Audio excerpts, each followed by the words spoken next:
at the national level, taxes don't fund government spending. It's a question of logic. Money has to be spent into existence first within a particular economy in order for the population to be able to use it for transactions and then pay taxes. You go to any country and you take the national currency bill or note and read what's written on it. It's very clear that it's issued by the national government and that it's against the law for anybody to counterfeit it, and the punishment is usually very harsh. So there's no question about the currency actually being issued into existence by the government when it's spent. But unlike what most people usually think about distribution, they think of redistribution. From an MMT perspective, we think of pre-distribution. You spend the right way in the first place to create a prosperous society, as opposed to spending the wrong way and taxing the wrong way and create a miserable condition for the working class and the middle class, and then say, oh, let's redistribute now. That's a very inefficient way of running an economy.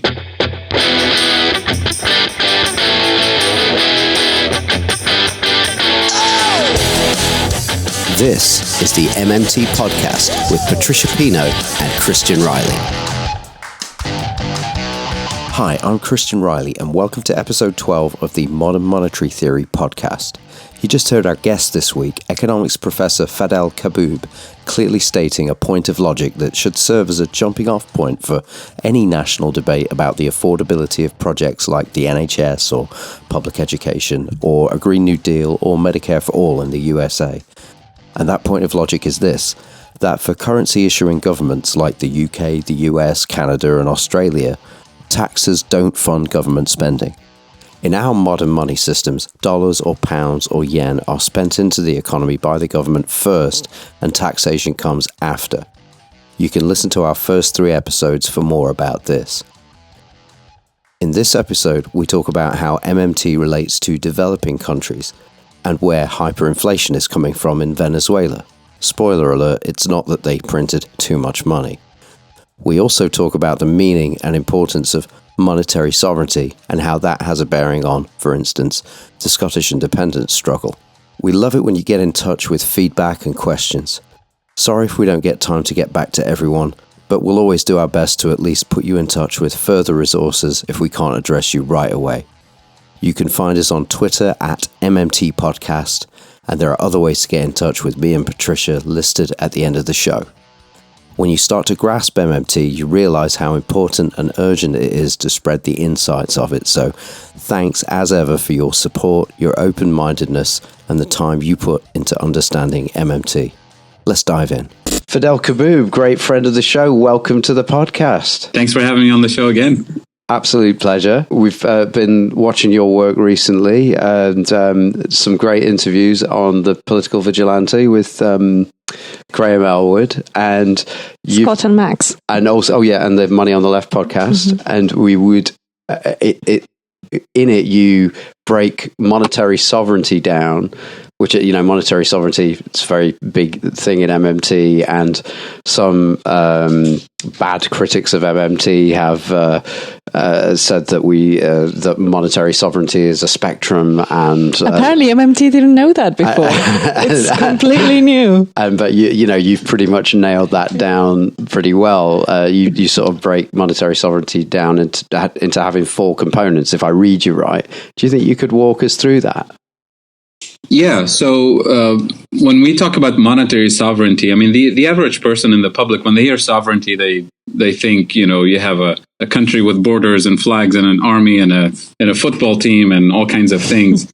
But yeah, that's political sovereignty, a territorial sovereignty. But economic or monetary sovereignty, to be specific, is something specific that many developing countries have never acquired, post-independence, and some have lost pretty quickly after independence. So the way I define it allows us to actually identify a spectrum of financial sovereignty. Some countries have full financial sovereignty, some have what I call adequate amount of financial sovereignty, and some have very little financial sovereignty, and some don't have any sovereignty, the countries that completely give up their monetary sovereignty. So what defines where you stand on the spectrum are these 4 elements that I frequently identify. The first one is being able to issue your own currency. That's the easy one. The second one, being able to tax your population in the national currency. That's also an easy one. Any country can do that. It's the third and fourth components that are more challenging, especially for developing countries, and that's where countries start losing their financial sovereignty. So number 3 is never borrowing and promising to pay back in a foreign currency.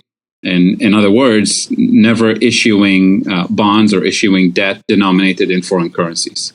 So it will be an example of, Egypt issuing bonds denominated in US dollars or in euros. That means when the time comes to make the payments, Egypt has to earn those dollars. It can't create them into existence, right? So that becomes a real financial burden. And the fourth element is related to the third, in the case of developing countries, is the case where some countries decide to peg their currency, fix their currency to gold or a particular commodity or to the US dollar or a particular basket of foreign currencies. And when you do that, it forces the central bank to stand ready to defend that peg and defend that fixed exchange rate. And when you face an external constraint, an external deficit, trade deficit or external debt, it means that you either lose the peg or your central bank has to borrow foreign reserves in order to be able to artificially stick to the fixed exchange rate. And that means that the entire focus of the nation becomes focused on how do we defend the currency so that we don't get into an inflation spiral, we don't get into a devaluation spiral, which means you start subsidizing export-oriented industries that are not necessarily in the best interest of the country from an ecological standpoint, from an employment standpoint, technological standpoint, just because you need to export your way out of that crisis. It's a constant cycle of crisis, because it's not like developing countries fall into that trap and then 2 years later they're out of it. It gets deeper and deeper and deeper.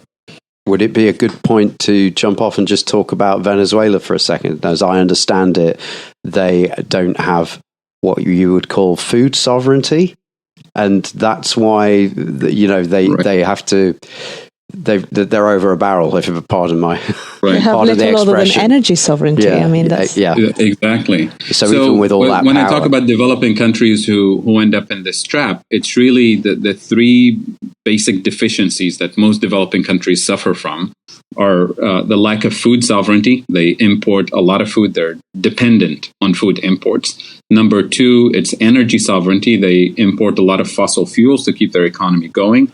And this is actually true even of oil exporting countries like Venezuela.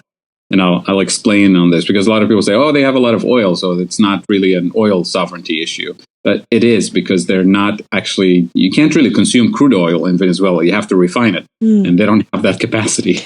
So when I don't know if you remember when I first met you, Fadhel, it was a very long time ago. But we had a very brief discussion because to me, I'm from Peru, as you know, and MMT allowed me to understand a hell of a lot of things about Latin American economics and their relationship with the States as a result of MMT. And we had a brief discussion about this. For a nation like Peru, for example, Peru has food sovereignty. We have so much food, we export it all over the world. As far as I know, we don't really have issues with energy. I mean, we don't have as much as Venezuela has, but we are self-sufficient.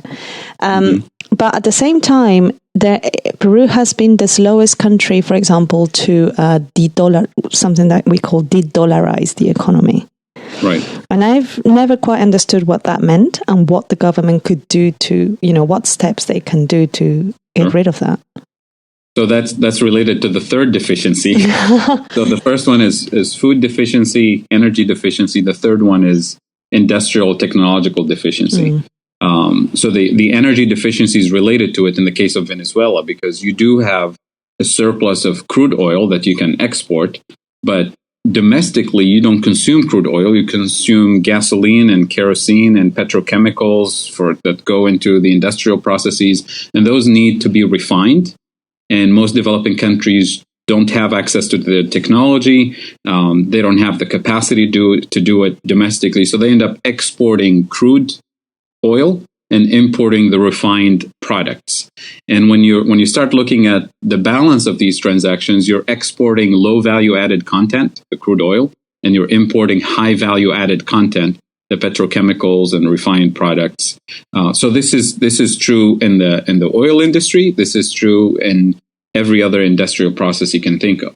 In some cases, you find even developing countries who produce tanks and airplanes and trucks and laptops, and you think, well, this is advanced technology that they're doing. But you start looking at the details, and you realize that they're actually importing all the components and using cheap labor to assemble it. So it means that from an industrial standpoint, you're importing all the high value added content, and you're exporting low value added content. So you're constantly losing in this. And so you're constantly trapped in that trade deficit situation where you have to depend on an external, set of countries to pay off that trade balance, which means you get into a debt trap, which means you get into the vicious cycle of how do you pay off your, debt denominated in US dollars or in euros or in British pounds and other currencies. So when you take the three pieces, and different countries obviously have different sets of specificities, but the three deficiencies that I identify are kind of the overarching weaknesses for most developing countries. And the solution is right there. And this is where the MMT lens allows you to think of a different industrial policy, food policy, energy policy, because the only way to get out of that trap is not by borrowing more from the US or the IMF or any other agency.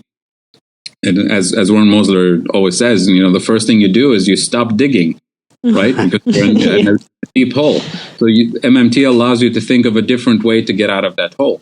And the way out, if it's a food issue, then it's food sovereignty and, sustainable agricultural policy is the solution, long-term solution. If it's energy, then it's renewable energy policy. If it's that industrial deficiency, the only way to move up the ladder, so to speak, from low value-added content to high value-added content is by investing in education, research and development, vocational training, so that you actually develop the skills to, even if you want to do this via FDI, foreign direct investment, at least you're able to attract the high value-added content foreign direct investment, as opposed to the cheap assembly line, sort of racing to the bottom. We have no skills to offer.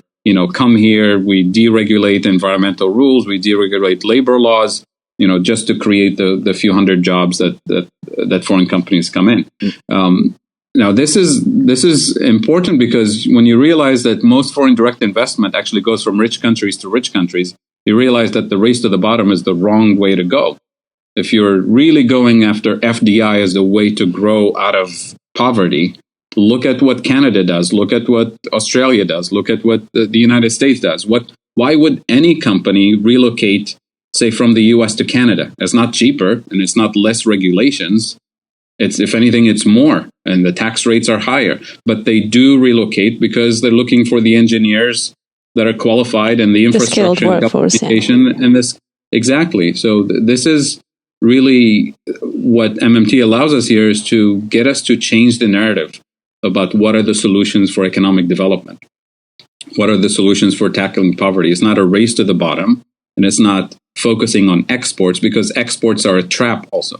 If you just have an export-oriented strategy without a true industrial strategy that's backed by education and research and development and investment in infrastructure, then you're setting yourself up to, dig yourself deeper into that problem. Because if you say, let's encourage exports, let's subsidize them, let's give them all kinds of support so that they export more, well, guess what? They're going to end up importing more volume of low value added of high value added content in order to export more low value added content. So you're multiplying the problem many times over. Mm-hmm. At the same time, you have to recognize that, yes, an export oriented strategy, an FDI oriented strategy does create jobs for people who need them.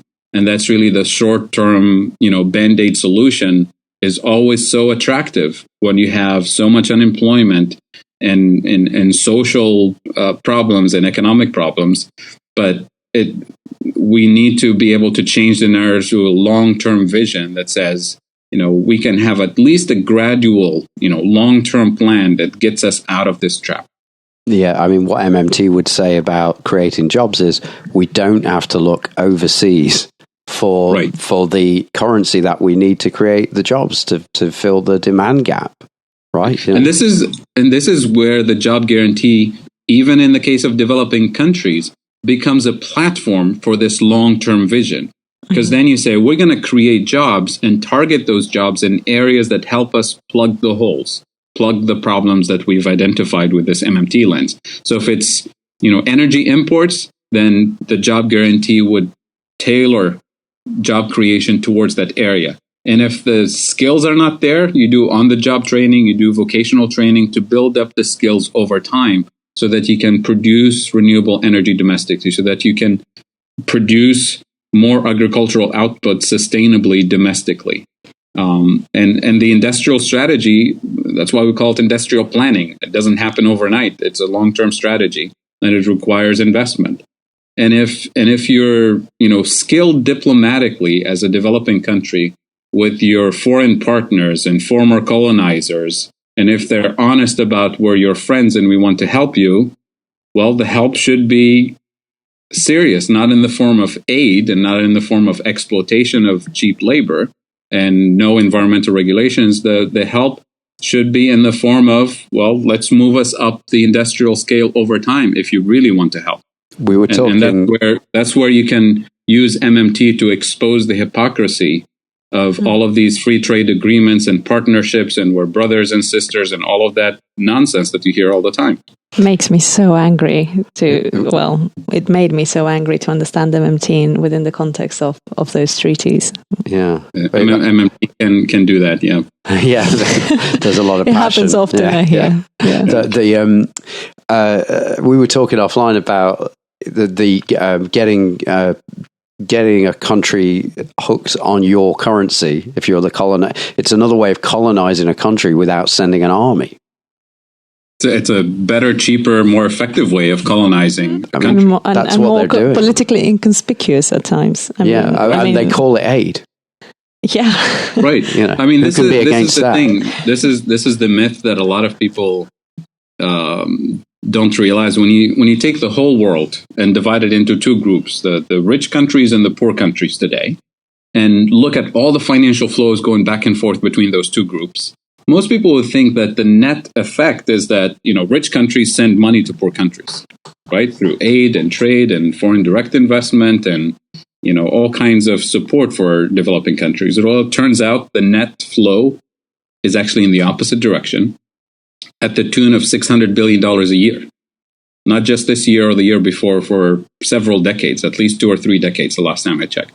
So $600 billion flowing from poor countries to rich countries when you take the net effects, because of this extractive force that this global relationship that we have between developed and developing countries. It's extractive, literally, not just in terms of resources, but in terms of financial resources and physical resources. As I hear, my understanding is that France still has there are several countries in Africa that still use France's the euro. Am I correct to say that? It's the CFA, which is an old colonial currency that the French government created in the 1940s, and it still continues to this day. Most countries, and that's issued by France. Yeah, it's controlled by the French government, and after we transition to the euro, away from the French franc, it's still tied. Now it's tied to the euro. So essentially, you can think of it as a group of countries who fix their currency to the euro, right? Or fix their currency to gold, or fix their currency to the dollar. So effectively, it's the same thing.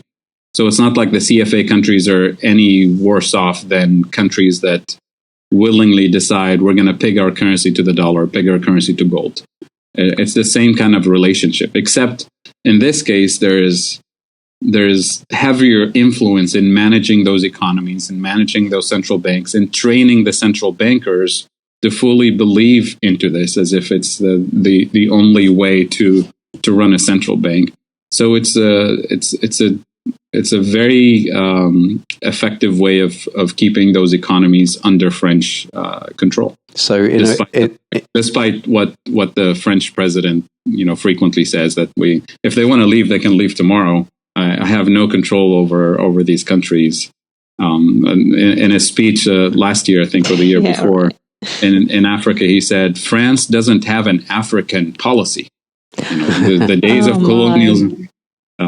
So there's a political rhetoric, but then there's the actual economic relationship that tends to be invisible to most observers. But not to the politician using that rhetoric. Right, he's well aware of what's happening. Right.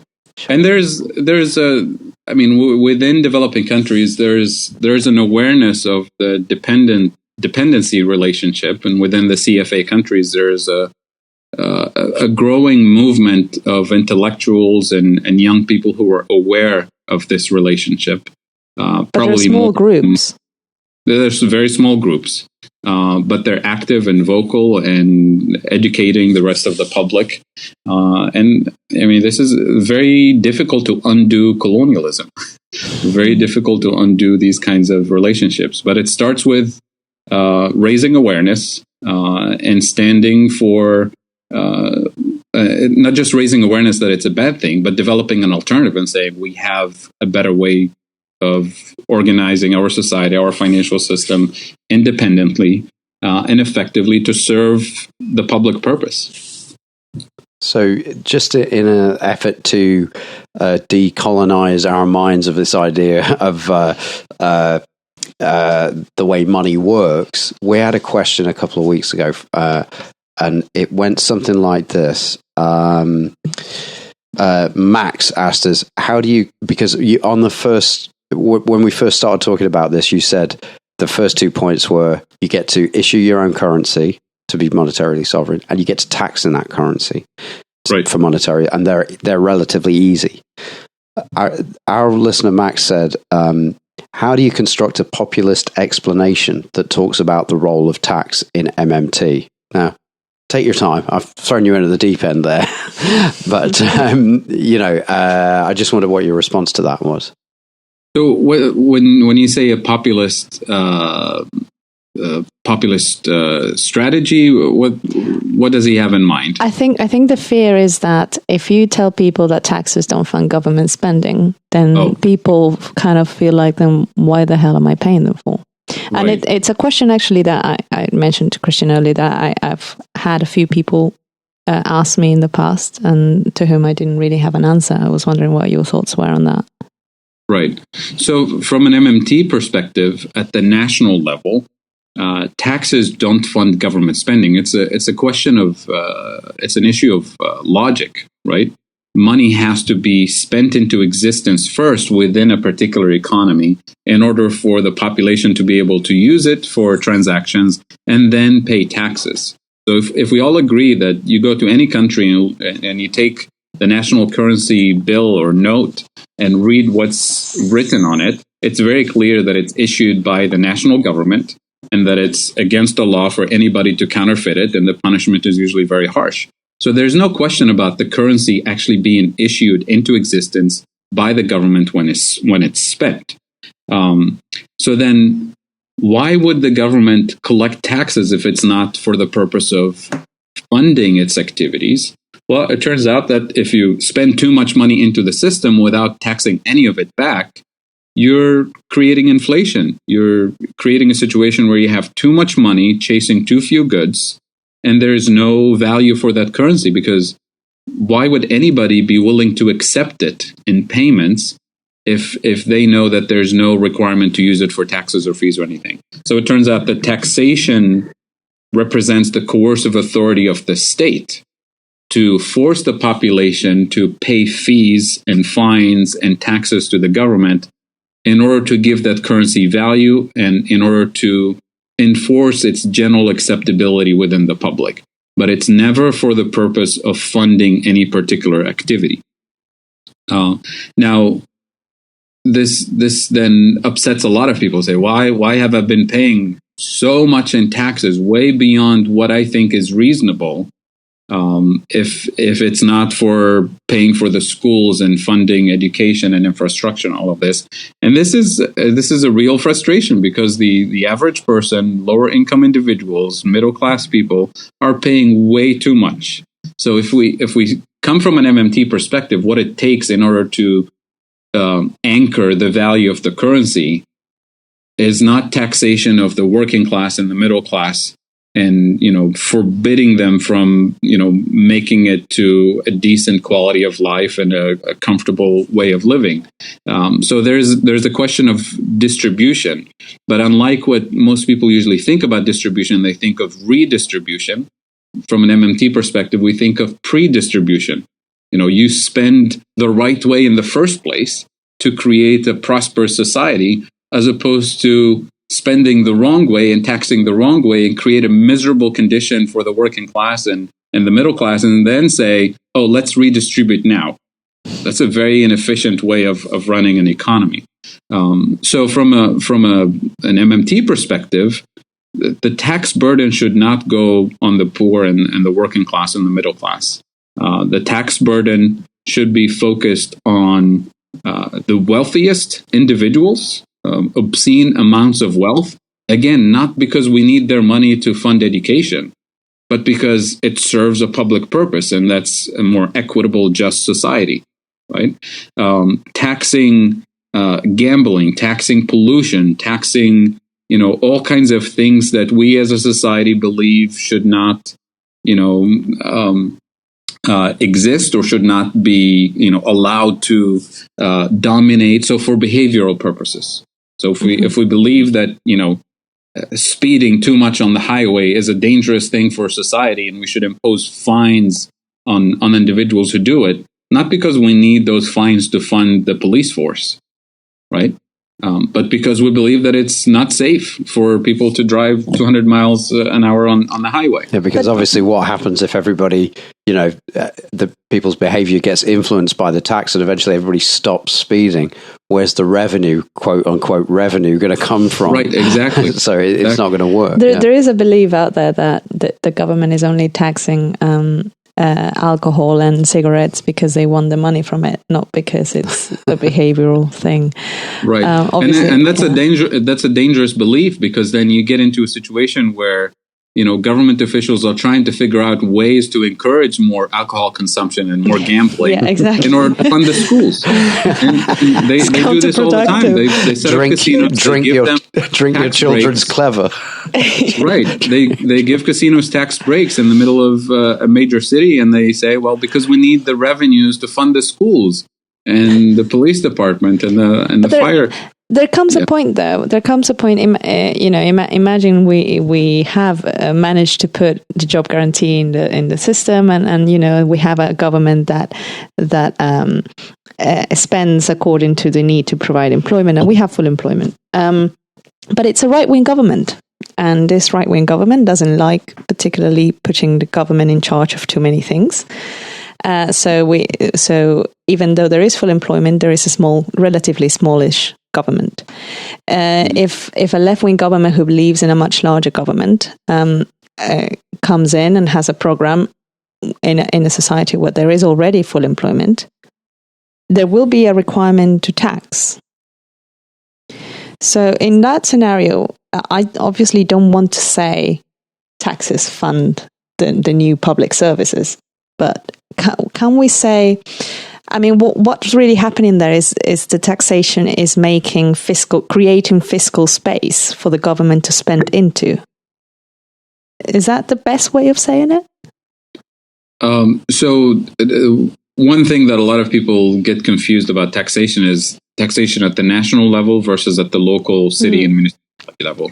So at the municipal level, if the national spending is too restricted and too much of an austerity type of government is in place, then it shifts the burden of public services on the local municipalities and local governments, and they have no financial sovereignty. So they're forced to tax more in order to spend. And they get into these schemes of trying to attract a casino into town because it brings tax revenues for the school. You see what I mean? So this is an important distinction, that in any country, there's always a national authority and local authority. And I mean, ideally, in a decentralized system. But the mismatch that confuses a lot of people about government spending, because when people say government, they don't really distinguish between federal or national and the local council or the mayor's office. They think it's all government because they set rules and they tax, but they don't tax in the same way and not for the same reasons. And that's something that MMT allows us to distinguish. So the taxation at the local level, when it's so intense and heavy, it's usually the consequence of a national government that shrunk its spending so much and shifted the burden and responsibility onto the local level. And when it's done at the local level, then it's the local district that's taxing more in order to fund the schools. And then people complain and say, well, I don't have kids in school. Why are you taxing me? Or I don't watch TV. Why do you tax me? Or I don't, so then it divides communities, literally divides communities one against the other because of that tax burden that shifted at the local level. For no good reason, when the national government could have done the educational funding, the infrastructure funding, without burdening the local governments with these responsibilities. And then it becomes the local governments just managing the finances, making sure that there's no, waste of resources, reporting on outcomes, and listening to the needs of the local citizenry in order to deliver high-quality public goods. It's a completely different philosophy of what the government should be doing at the local level from an MMT perspective. So this might be in the same area. We've got some folks over here on this side of the world who are Scottish independence people, and there's some of them are MMTers. And now, to my mind, Scotland can have its own parliament, but it won't have full freedom, as Mel Gibson likes to shout when he's painted blue. They won't have that freedom unless they tax and spend in their own currency. Am I right? Am I wrong? Somewhere in between? I think there's an issue as well because the Scottish Nationalist Party, which is pushing independence, they are doing so on the basis of joining the euro. So I think that our MMT Scottish independence supporters are quite keen to educate, SNP members, etc., to stop that. I mean, I'll let you take the floor in a minute. Yeah. But the euro is that's just that. Here's my foot. Here's a shotgun. But the euro or the pound would be just as bad, right? Right. It's like you're gaining your political independence, and then you're handing your monetary sovereignty away from the British government to the European Union. So you're not reclaiming your monetary sovereignty. You're just handing it to another authority. And that's been the problem with that narrative. I started looking into Scotland a few years ago. I had a student who was interested in this, and we were obviously discussing it in the context of MMT, and it was very clear that this is the wrong strategy. You may not like the old history of British colonialism, but it doesn't mean that you should hand your monetary sovereignty to the next colonialist next door.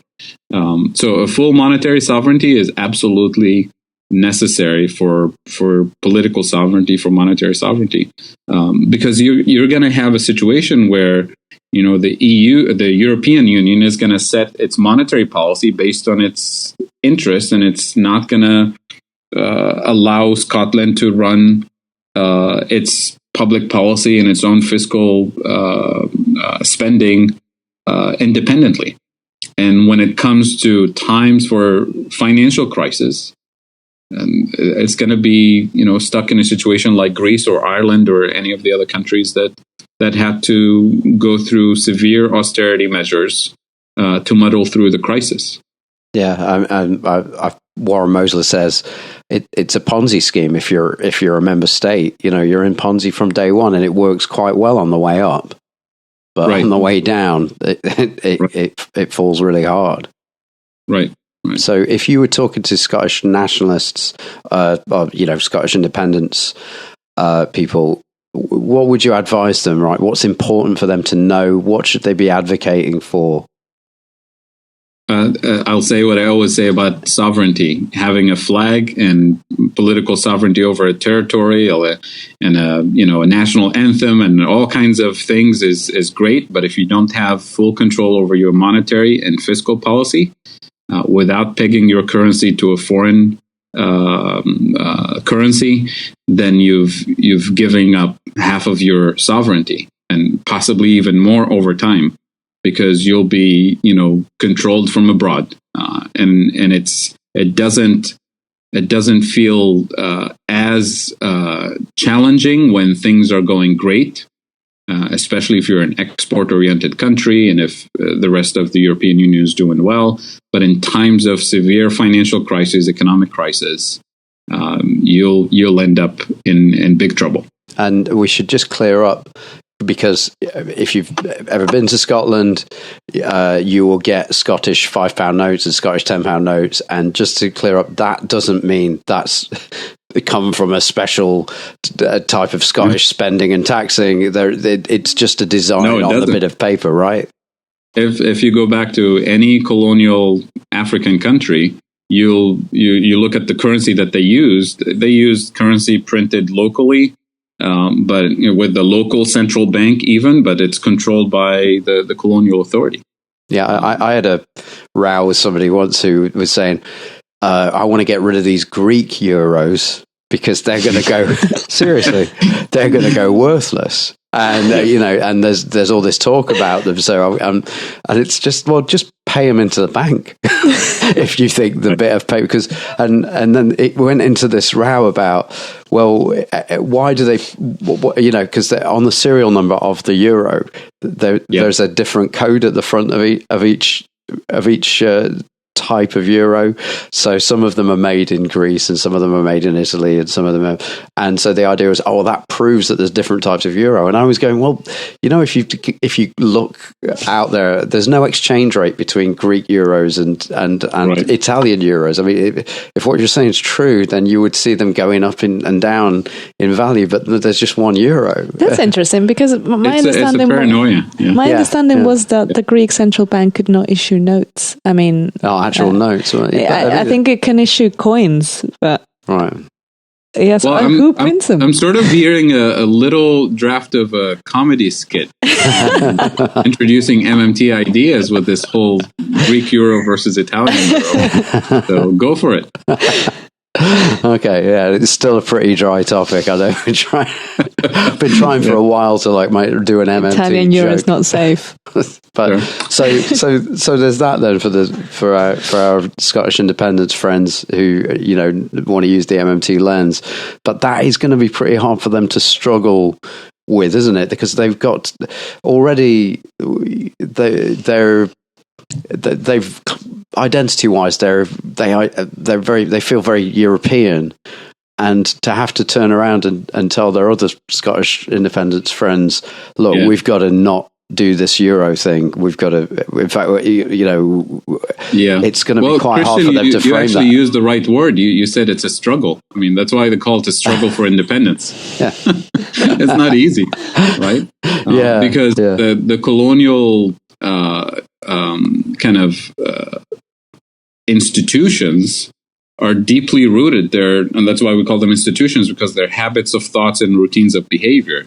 It's not just a set of laws and constitutions that you draft and approve and vote, but it's really changing people's minds. So it's that's the most difficult thing in any kind of transformative intervention, is to give up the old habits of thoughts and focus on what are the priorities and what's important.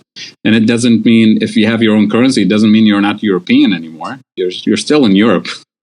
Sure. Yeah. You start thinking, what does it really mean to be European? Where does Europe end and where does it stop? Right? Does it stop in Turkey? Does it stop in? Does it go all the way to Russia?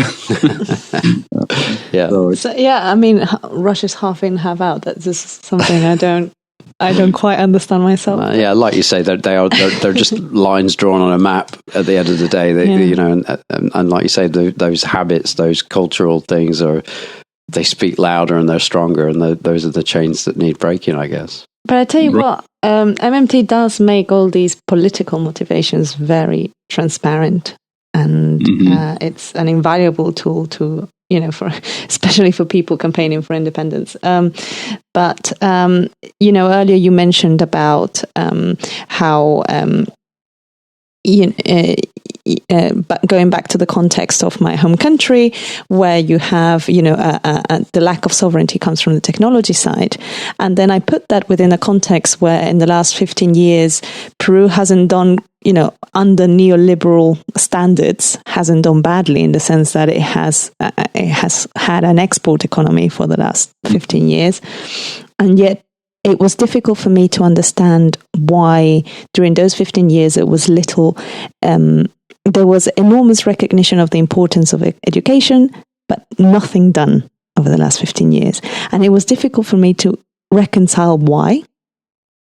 And now I'm starting kind of to see foul play, and I start talking to other people from Latin America and trying to understand how their education systems work. And they also tell me that they see kind of willful underinvestment in education, and what happens as a result is that everybody who is in power or in a position of power ends up being educated in Europe or in America, and so those are the people that then go back home, and then they get positions of responsibility in economics and in politics, and it kind of allows you to see how the whole thing works in the background. And I'm not inclined to believe in conspiracies, but I do think that some of these things, happen organically. But is that your experience as well with Africa? So I'm not an expert on Peru, but I know a little bit, and I can sort of guess what some of the dynamics are, because you see it in so many countries. On the issue of education, because the payoff from investing in education comes much, much later, on the national level. It takes a generation to go through that. And the short-term vision is usually focused on the industries that are driving the economy today. And if it's, mining, if it's those are the main export-oriented industries, if it's agriculture, if it's light manufacturing, then you think, well, what's going to be the payoff from investing heavily in education when the workforce that we need it to be in mining and manufacturing and, semi-skilled and lower skilled workforce. So that creates a disincentive from really doing the heavy pushing on education, because there's this shortcut to exporting your way out of poverty today, as opposed to waiting 30, 40 years for the education to kick in. But that's hugely, destructive, because most of this mining happens in the rainforest. And, if we have a problem with climate change, it seems it's destructive for the world. For nature, it's destructive also for an entire generation that's kind of forced into, this is your only way out of poverty, is to work the mines and work the factories, right? But it's also, the countries that did invest heavily in education. I come from Tunisia, and post-independence, that was, the country didn't have any natural resources to speak of. So education was the thing. And there was heavy investment in education, but also lack of industrial planning and lack of forward thinking in terms of what do you do with an entire generation of college graduates once they enter the labor market, and there was no outlet there. So you end up 50 years later with an unemployment crisis at the college level, not unemployment crisis of semi-skilled and unskilled workers. So you have both, as a matter of fact, the unskilled and the highly skilled unemployed. So that's why economic development is not an easy thing to do, because the problems are multifaceted. They have multiple root causes, and as a result, the solutions have to be multifaceted. So you can't just invest in education without investing in infrastructure. And you can't just invest in infrastructure without investing in public health. And you can't invest in public health without investing in research and development. So you kind of have to do it all at once and do it for a long time, push through an entire generation to make it through. hoping that there's no natural disasters, there's no wars in the neighborhood, that, all the, big colonial forces will leave you alone to do it. All of those things, make the development challenge, hoping that there's no corruption, hoping that there's no military coup, all kinds of things get in the way. But the casual observer will focus on one thing and say, oh, there's a lot of corruption in that country, it will never work.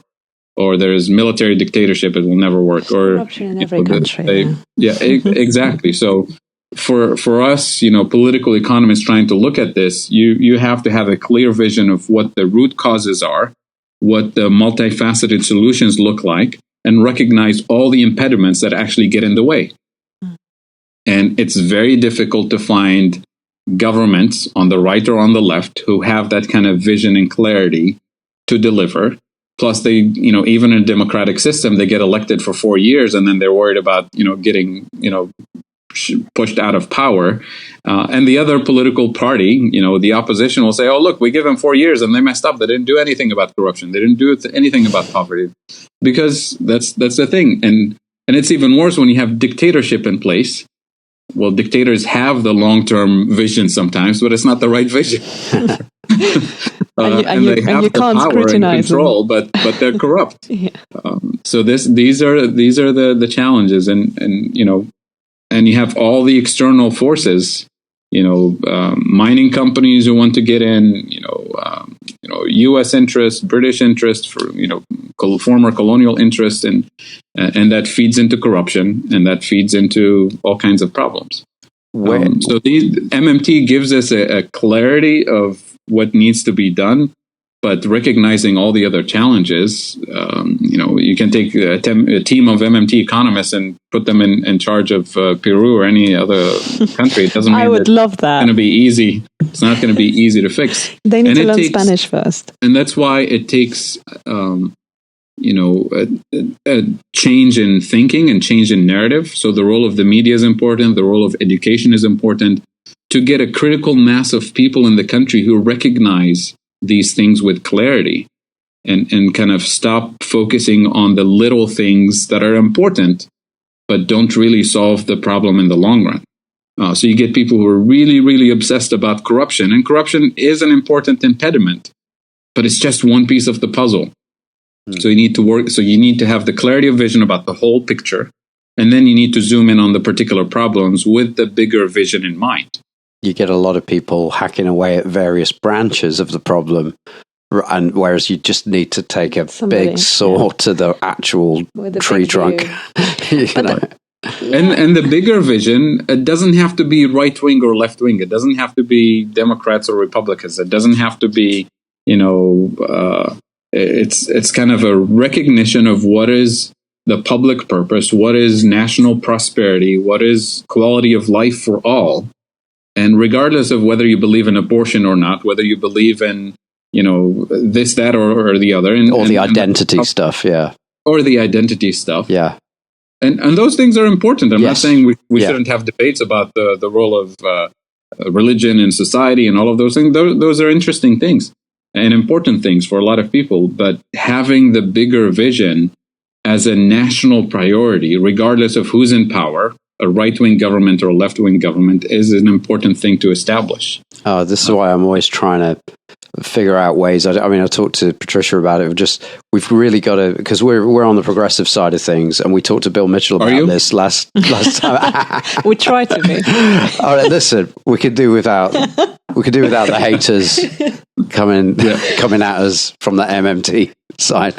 No, what I'm saying is, identity-wise, we're on the we're on the left, and in many ways. And we're always trying to find ways to talk to people who might be more right of center or have more punitive conscience about, say, unemployment when we're talking about the job guarantee. And I don't know if you had any thoughts about, pitching the job guarantee to your inner libertarian or your hyper right wing crowd. Well, I mean, there's a few things that free marketeers and libertarians usually care about, and that's why they throw these accusations that the job guarantee, that it's a socialist plan and things like that. And usually the people who throw these accusations, they don't really know what socialism is. They don't even know what free market capitalism is. So free market principles are very clear. You want to have private property. You want to have freedom of choice. You want to have, self-interest that drives people's behavior, and that's kind of built into human nature. And you want to have, I mentioned freedom of choice, self-interest, and competition. You want to have free and fair competition. The job guarantee doesn't challenge any of those basic pillars of free markets. If anything, it reinforces them, I think. Self-interest, it doesn't get challenged by the job guarantee. Private property, nobody says we're going to take over private property with the job guarantee. Competition, if anything, the job guarantee adds to competition in the labor market and across the economy. And freedom of choice, it adds to freedom of choice for workers, even for employers. And this is the part that a lot of people don't realize. As an employer, would I rather have a pool of unemployed and long-term unemployed and unemployable workers, or have a pool of job guarantee workers who are ready to go with skills and training and experience? That's more of a competitive force available to me as an employer.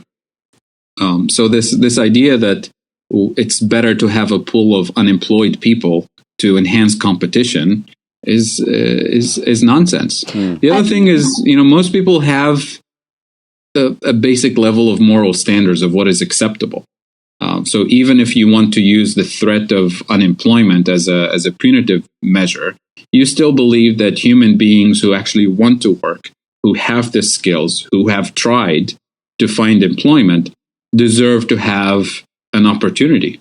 And the market system, the way we have it right now, just doesn't guarantee that. And it forces people into unemployment. And unemployment, we know from a social science perspective, tons of research, unemployment creates all kinds of economic and social problems that right-wingers usually, dislike.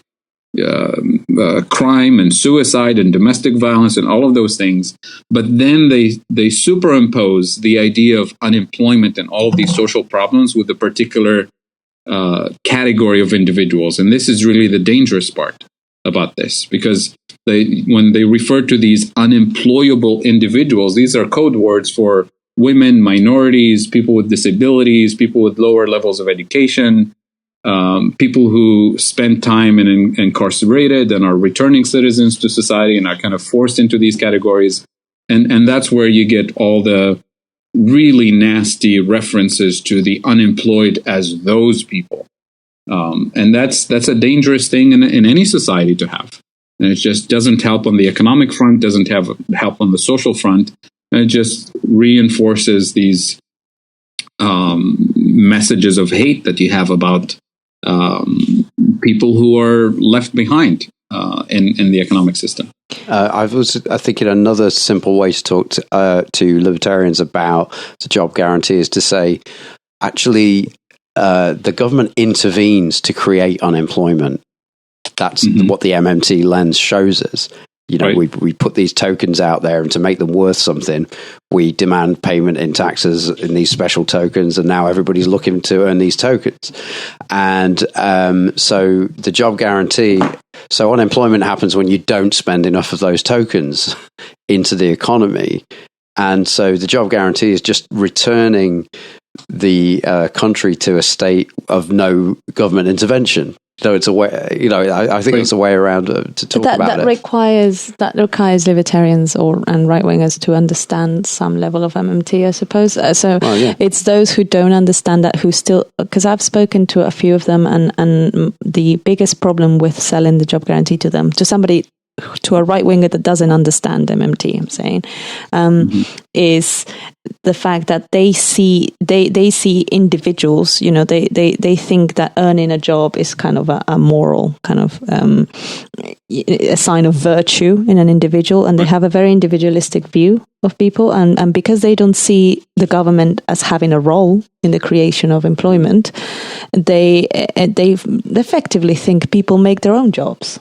Well, yeah. Well, I mean, I guess what you have to do is say, you have to let the conversation go. If they can't accept that the government is the monopoly issuer of say pounds, if they can't accept that, you're not going to go anywhere with MMT. Exactly. You just have to do that. These values, and I think these values sometimes are ingrained so internally that even if you try to explain to them the MMT reality, even if it makes sense to them, they, at least at first, I'm not saying they're hopeless, nobody's hopeless, but at least at first there's resistance because it requires a fundamental shift in the way that they see the world. Well, maybe the thing that the identity thing you can grasp on to there is that, well, you're a smart person, right?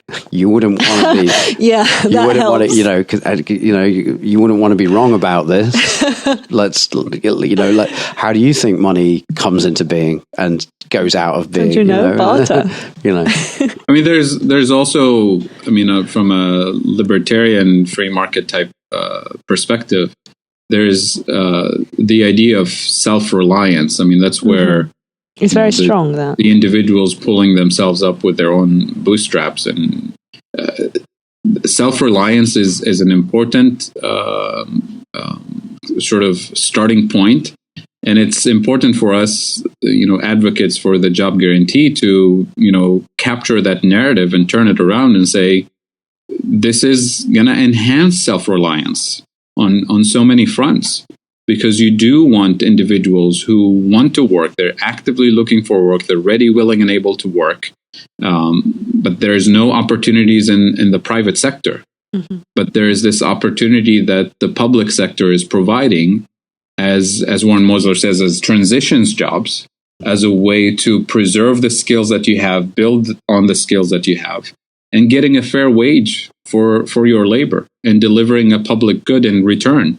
For the community is the best way to give disadvantaged communities, a way to be self-reliant, and this is where the MMT comes in, because if they don't understand MMT, then they're assuming that it's going to be a tax burden on them, on the working class, on wealthier individuals, to help those individuals out of that cycle.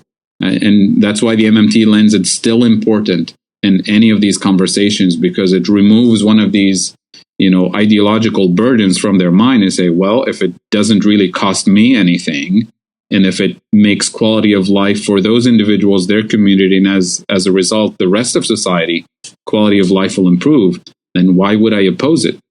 Yeah. Would I rather see individuals go to prison and create more crime and anxiety in society and all of that wasteful spending? Or would I rather see those individuals thrive and as a result be more creative and contribute to society and contribute as a result to a better quality of life for all, including the individuals themselves? So it's very important to get the MMT narrative in there because it's liberating. This is why I say, I think you kind of have to let certain people go if you can't get them to sort of understand the spending and taxing element of MMT, because that you're going to be arguing at cross purposes, and there's absolutely, right. MMT is of no use unless you can get them to see right. the lens, see through the lens. Because we're having this conversation now, and we had the developing countries conversation earlier. One of the most frustrating things about having these conversations, say in the case of the U.S., we're having this discussion about unemployment in the U.S., the job guarantee, and then the other person across from the other side will say, oh, you want to turn the country into Zimbabwe or, Venezuela. I say, wait a minute, we're having a specific country, based on specific institutional settings and everything. So that's why it's very important to have a clear understanding of the spectrum of financial sovereignty and the characteristic, and then say, let's have a discussion about a country that has full financial sovereignty like the US or the UK.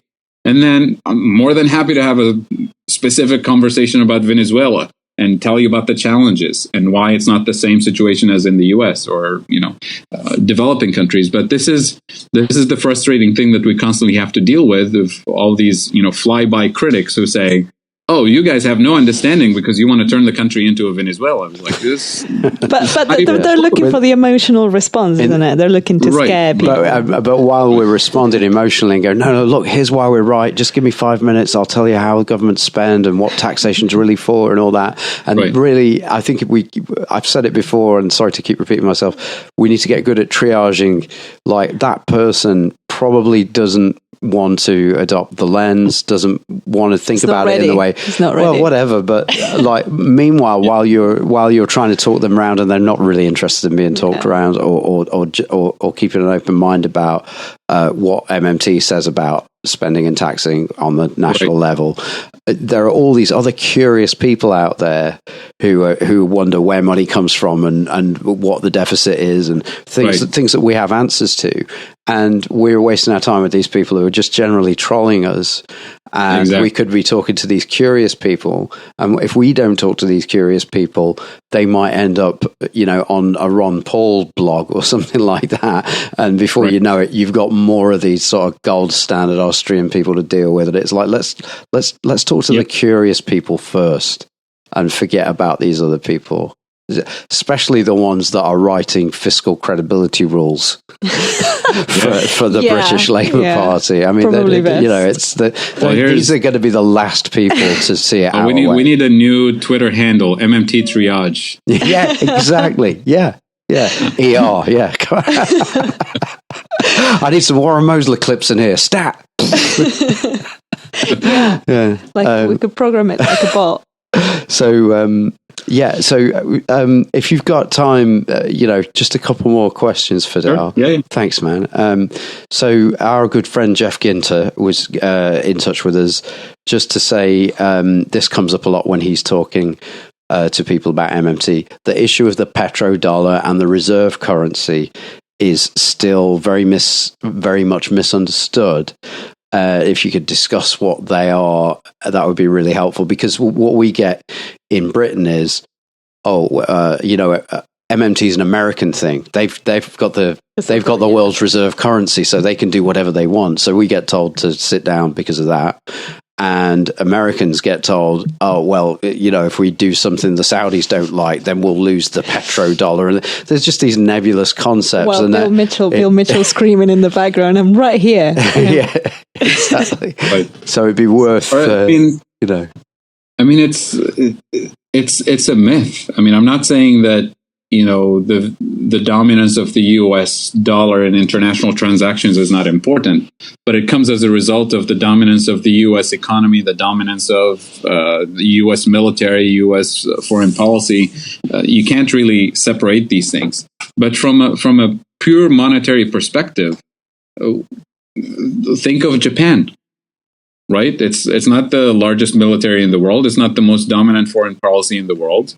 But it does have full financial sovereignty, right? And it does have one of the largest debt to GDP ratios in the world. I mean, on paper, it looks like a developing country, except that their national debt is denominated in Japanese yen exclusively, right? Not in dollars, not in British pounds. So they have full control over their fiscal and monetary policy. And, as a result, they have the fiscal policy space to invest in the things that the nation prioritizes, to be able to deal with natural disasters, to deal with financial crises of heavy duty type of financial crisis internally without having to go to the World Bank or the IMF or any international lenders.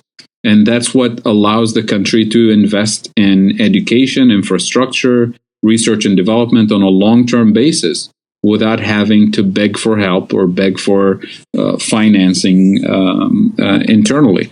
It doesn't mean that it doesn't have problems. Yes, Japan does also have other problems, but it's nothing like what the critics of MMT are claiming in terms of hyperinflation and bankruptcy and all of that. If anything, the biggest problem Japan deals with is deflation, despite the big deficits and the large national debt.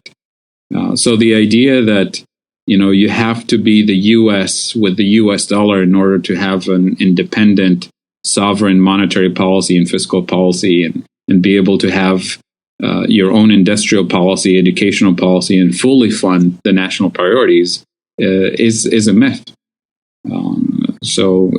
And even in the case of developing countries that don't have financial sovereignty, as I outlined earlier, there is a way to work towards reclaiming that financial sovereignty, and there is a way of using the job guarantee as a policy strategy to guide you towards reclaiming financial sovereignty and addressing the root causes of the lack of economic development and prosperity. And the thing is that in this country, I mean, during this is what contradicts those statements about MMT not working in the US, because what they mean to say is that you can't achieve full employment, or you can't spend to achieve full employment in the UK, because then everybody, financial markets are going to be scared, blah blah blah.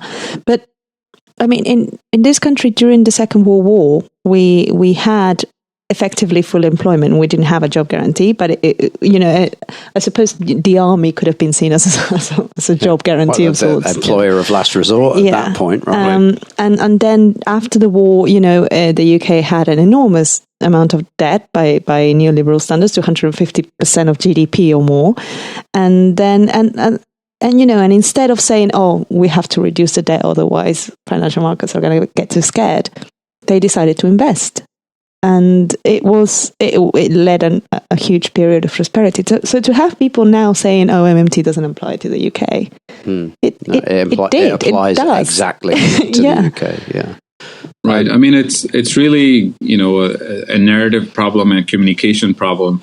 So when you think of it at the corporate level, forget about the national government. When corporations, invest heavily in research and development and invest in building plant and equipment, that's a lot of spending that could have been gone to their shareholders, but they figure out a way to build the narrative to convince shareholders and financial markets that this is a strategy to put us in a more competitive position in the next 5 to 10 years, 20 years, to generate higher profits and bigger market share and whatever. So there's a way of communicating and convincing the public and your investors and your followers that we're not just throwing money around. We're investing in a serious thing that will pay back in time.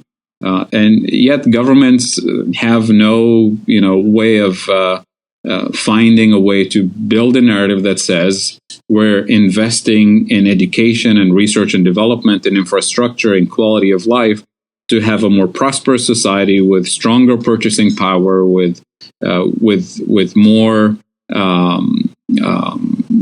access to amenities and services. And that's a good thing for everyone. Because if you're in retail, you want your consumers to have better purchasing power. If you're in construction, you want, better infrastructure to be built because you'll benefit for this. And if you're in financial markets, if you're on the lending side, you might be threatened because when you have a financial squeeze on the middle class, right? And you have a consumer-driven society with lots of marketing and advertising to entice you to buy more and spend more. Well, how do you do it if your wages are not going up? Well, access to credit allows you to continue to spend beyond your means. If you can't pay off your house, if you can't afford to, a down payment on your house, then there's all kinds of financial innovations to entice you and tie you up in consumer debt. So yes, there's the financial industry will have some vested interest in not doing that, but if you have the right narrative, you can combat it. Yeah, I think that is the right counter narrative to beat the financial markets are going to punish us narrative. Is so how do we win that competition if we're the UK? Do we want the best educated, most productive economy on earth, and that's how we're going to win. We're not going to win by having the most scared workers, right, who are disciplined by unemployment and they are low skilled and low educated and stuff. We want everybody to be as smart as they possibly can be, and that's going to solve all our problems. And in financial markets, you also have to be able to tame the speculative predatory voices, because long-term investors understand the importance of long-term investment, and they're typically patient investors, but they're overwhelmed by all of these predators in financial markets that put pressure to build that particular narrative. And if you're willing to be convinced with the long-term vision that the country is setting up, but then there's all of these, speculators and predator investors around you, and you are convinced that they'll overpower the system, and as a result will overpower you, the long-term investor, then you give up and you join their narrative. And that's where there's an important role for us to sort out the voices within financial markets, because it's not just one voice, and it's not one interest. There's long-term investors and there's speculators. And as Keynes said, you want to euthanize the speculators, so to speak. Yeah. So these are and focus on the capitalists. I mean, Keynes was pro-capitalist. He was not pro-speculators. These capitalists have long-term visions. Yeah. And the financial system that we have now is so dominated by absentee owners and by speculators. And when we're talking about the industrial system, it's so dominated by financial institutions sort of putting pressure on industries to deliver, financially speaking. And that's just not consistent with what capitalism was supposed to be. Yeah, I mean, this is why I like ZIRP, because it's not that free lunch anymore. If you've got zero interest rate policy, now your investors have to engage in this thing called capitalism, where you you do your research and back something that's going to make your money grow, and not just get the free lunch off the government. Exactly. So that's a whole other impediment to these MMT and job guarantee narratives, is to clean up the financial system in terms of reclaiming the purpose of finance, the purpose of financial markets. And it was meant to serve the capitalist enterprise, but now it came to a situation where it dominates and it imposes a predatory system on capitalists, industrialists themselves, and as a result on the rest of society. And that's just not sustainable. And this is where the qualitative capital controls that MMTs propose come in and are quite important. I mean, there was some confusion with regards to capital controls and fixed exchange rates recently. I think some economists saw that those two as exclusive to one another. Yeah, we're saying some economists. Just one economist in particular. I've seen some of the exchange on Twitter. Yeah. There was, but the idea is that you let the exchange rate float, but you apply qualitative capital controls that get sort out all the speculative aspect of exchange rate. Hey guys, this is a relatively new area for me, so if you guys could chat about it in a way know what I'm. No, seriously, but I'm seriously like you guys chat about it in a way that I get to go. In the case of. Yeah, in the case of developing countries, this is also a challenging thing, and a lot of fly-by critics, they just throw this that you guys MMTers don't understand how this works, which is nonsense. Nobody in the MMT community is saying tomorrow morning all developing countries should let their exchange rate float and go into the four basic elements of MMT and everything will be fine. We know it's not fine. These are the challenges that we're saying we have to address. And there's important political economy components that tie you back into this exchange rate situation and the capital control situation. So think about it this way. You're a developing country. You have a lot of external debt. And you've been forced over time to fix your exchange rate to the dollar, let's say. And you've been forced into all kinds of free trade agreements and foreign direct investment and the usual thing, export-oriented industry. And now all of a sudden you have a clear vision and clear analysis looking at it from an MMT perspective, and you have this long-term vision to get out of this crisis. You don't just say, tomorrow morning we're going to have a floating exchange rate and everything will be fine. But you have to have a long-term strategy to get out of that situation, one of which includes capital controls and an industrial strategy that ties you back to the exchange rate question that we had earlier. So, for example, one of the things that developing countries end up doing is because they want to promote exports. It's not necessarily that the central bank or the Ministry of Finance itself is borrowing, hundreds of thousands of dollars to buy equipment for an industrialist that's doing exports. In many cases, it's a private company that's expanding and wants to buy machinery, technology for the factory. So how do they do it? They're trying to finance it via an American bank or European bank. And the European bank will say, well, we don't know you, we don't trust you, what's to guarantee that you'll pay us in the next 10 years? And that's where the central bank steps in as the cosigner or to guarantee the loan. And if the investment goes bad, or if there's a financial crisis in 3 years and that individual company is not able to make the payments, then what used to be private debt denominated in dollars or euros is now government debt denominated in dollars and euros. So these things happen a lot. When there's corruption, it happens even more.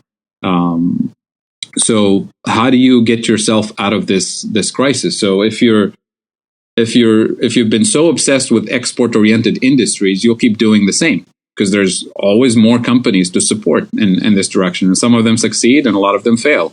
And the ones who succeed, it's not like they're going to help you out of the crisis, because the ones that are succeeding are still getting you in the trap anyway, because they're importing a lot of high value-added content and exporting low value-added content. So it's not a solution. It's keeping you in the same problem. So when you talk about allowing exchange rates to fluctuate, when you're talking about capital controls, you can't ignore the day-to-day operations of how these things work. So what do? Do you give up support for manufacturing companies that focus on exports? Well, in the long term, maybe you do. In the short term, they create 500 jobs for people who actually need the income. So that's a good thing. Mm-hmm. And that's the short-term Band-Aid solution. But if you have a job guarantee vision in place that says, do we really need to create an assembly line to export, to produce things that nobody in the country needs so that Europeans can consume them? Maybe we don't. But we do need the 500 jobs for those individuals. So you put in place a job guarantee program that serves the needs of the country, whether it's in sustainable agriculture, renewable energy production, or whatever it is. But you don't actually need the specific thing that you're manufacturing because your citizenry is likely to never see it or use it. So your energy and productivity and resources are better put to use in an area that actually serves the need of the country. But if you're so obsessed with export revenues to pay off the debt, the external debt, then yeah, maybe you need to encourage exports to generate dollars. But even then, you're trapped into that situation. So capital controls in financial markets, if you're setting up a mini Wall Street to attract foreign investors because you need the dollars to pay off the debt and buy equipment and technology from abroad, why would any investor go to the Peruvian stock market as opposed to New York or London or Tokyo? Why would they? Right? You attract them with higher returns, which you can manufacture artificially. You attract them by fewer regulations. You attract them with free movement of capital. You can come in and leave at any time. There's no, your money is not going to be trapped in the country. And when you do that, you're essentially guaranteeing that the only investors that will come in are speculators. They're not long-term investors because they want to, buy low and sell high and get out quickly. Mm-hmm. And that's, and you look at the experience of Brazil, South Africa, Turkey, Russia, all the countries that opened up a big financial market, completely deregulated it, had a big inflow of money, which a lot of people thought, well, this is it. We figured out how to do this, right? It's going to be wealth and prosperity and economic growth. But then at the first rumor of a corruption or financial crisis or inflation, all of it is gone. And you have a stock market crash. The currency will crash because everybody's selling your currency and getting back into dollars or euros. And then the real economy suffers for 10 years to go back to square one. So it's not a solution. You do want capital controls. You want serious investors. You want partners in economic development. You don't want speculators and predators to come into your economy. So the mistake these bad critics of MMT, bad faith criticisms of MMT are making is they're saying, MMT economists are just saying, the currency should just float and everything, and there should be no capital controls. And that's really never, ever been said by any MMT economist. No, and especially MMT economists who focus on issues of economic development, nobody has said that there's a simple MMT pill that fixes everything. I mean, what we're able to do with MMT is clarify what the issues are, where the problems are, and recognize that you need a multifaceted solution that goes way beyond letting the exchange rate fluctuate. Yeah, exactly.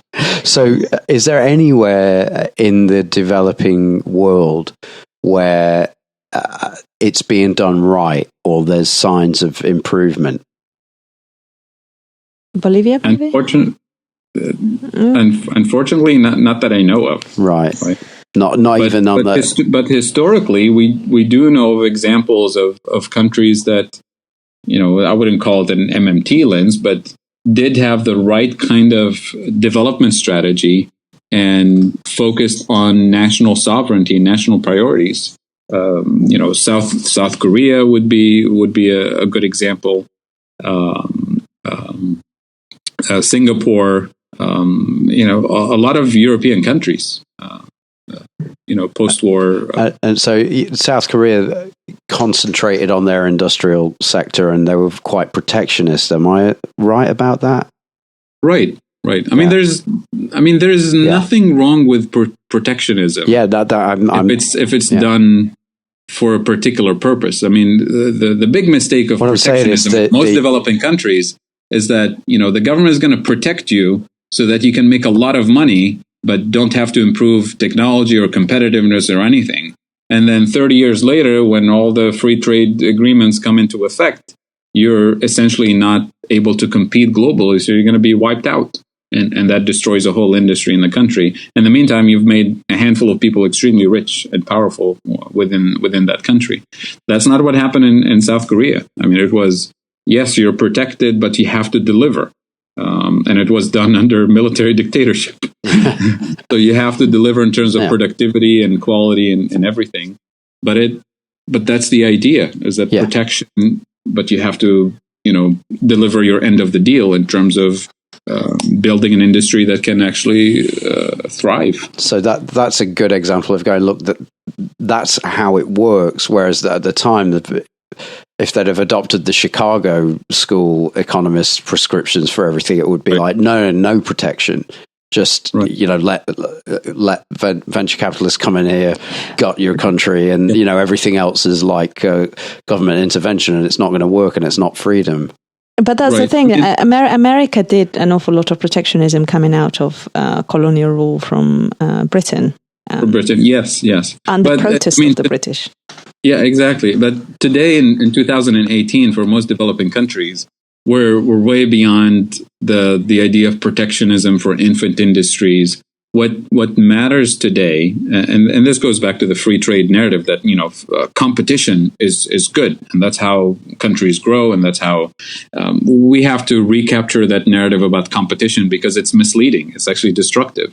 Because a lot of people, if you're a sports fan, you hear competition, you say, oh yeah, competition is healthy, is good, it makes you better, stronger, more competitive. But nobody would allow a heavyweight boxing champion in the same ring with a lightweight boxer and say, well, competition is healthy. Right? It's illegal. Number one, it's illegal. Nobody would watch it. It's fine. And yet, when it comes to international trade, we say competition is healthy. We put a heavyweight country like the United States in its industrial capacity with a lightweight developing country and say competition is good. It will make you stronger. Yeah. So competition is healthy amongst equals. So, and this is where in the area of economic development and international trade, it's important to form South-South trade partnerships where countries that have equally competitive industries can have access to larger markets and can have healthier competition and develop industries that are complementary, right? Because a lot of developing countries have small markets and have smaller industrial capacity. So in that sense, you can grow industries and you can grow competitiveness amongst equals. So you can have a sort of a way, so it's not protectionist per se. It's still competitive, but it's the right kind of competition. Yeah, I mean, Chomsky's got a good take on the so-called free trade agreements. He always says they shouldn't be called free trade agreements. I mean, there's only one word in there that's correct, in that they have to do with trade, but everything else is, they're agreed behind closed doors, so they're not really democratic, so they're not free. And they're not really agreements as a consequence. They're not agreements between, free people making agreements about how they're going to conduct exchanges. They're not free trade agreements. They're investor rights protection measures, basically. Yeah, that's the thing. That's something else he mentions is that, there is very little usually said in trade agreements about workers' rights and kind of the level playing field within the arena of work or minimum standards of living for workers, etc. Yeah, this goes back to our discussion earlier. If you have so much external debt and, you've been told your only way out is export your way out or foreign direct investment, then you start racing to the bottom to attract as much of those industries as possible. And that's where you see deregulation in labor laws, environmental laws, and, give investors as much of what they want as possible. Mm-hmm. And that's not sustainable from an, environmental standpoint, from a, social standpoint. It's just not sustainable. Yeah, I always resent when people say MMT doesn't apply to any country other than the US because, I mean, could you understand Latin America or Africa without understanding MMT? You can't. Yeah. It's so fundamental to all those problems. I think the people who make those comments, yes, there's, quite a bit of the early MMT economist came from the US, Bill Mitchell from Australia, obviously. But the comments that people make about developing countries in MMT also stems from the lack of understanding of the colonial history, the post-colonial history, the neo-colonial realities of today.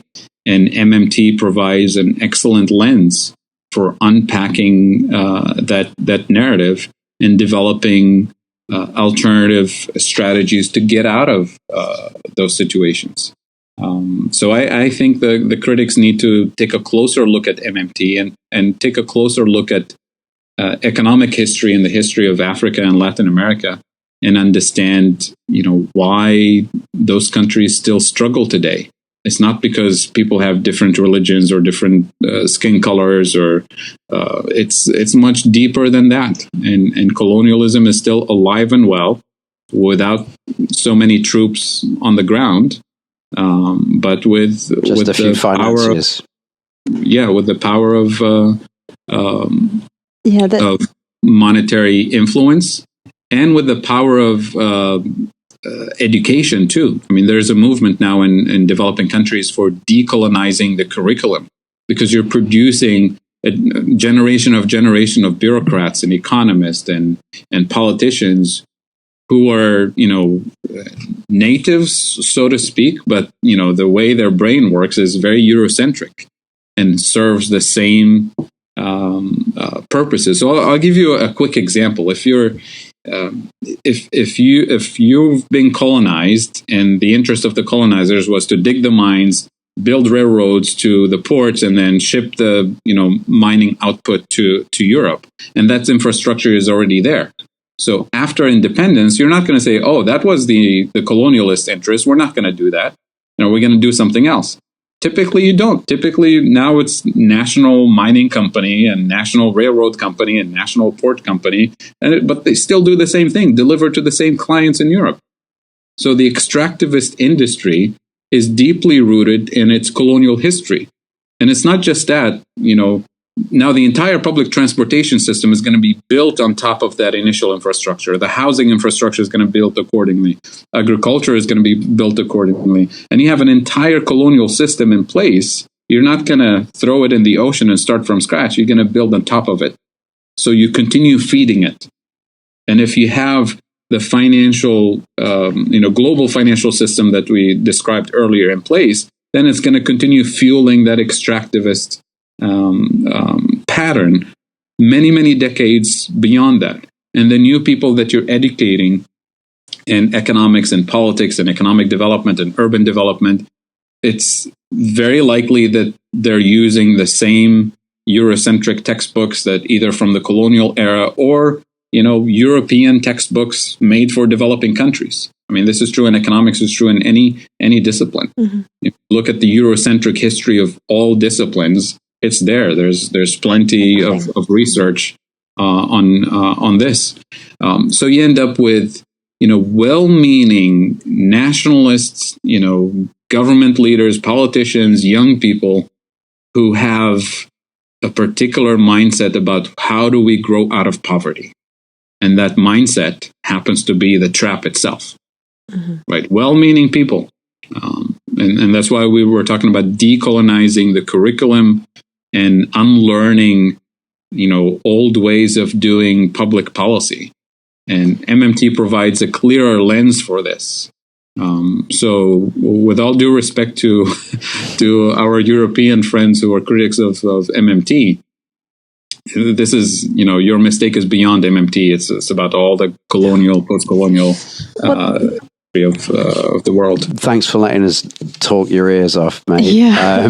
Thank you. This is fun. Always a pleasure. Thanks, Fadhel. Take care. Bye-bye.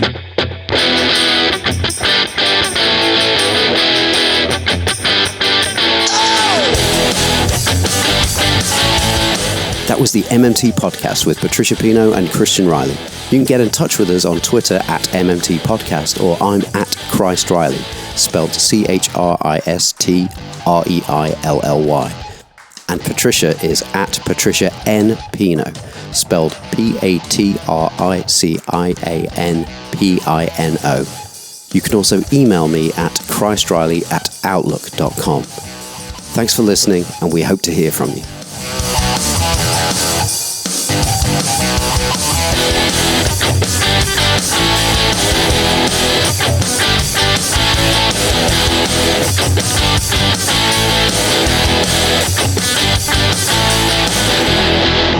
Nothing. You don't have any books coming out. I have nothing to sell. No, just I can see some good books behind you. Yes, lots of good books. Yeah, I have the commercial space. You chose a good spot. Right, okay. Yeah. Shame it's an audio podcast, really. Yeah, that's a shame.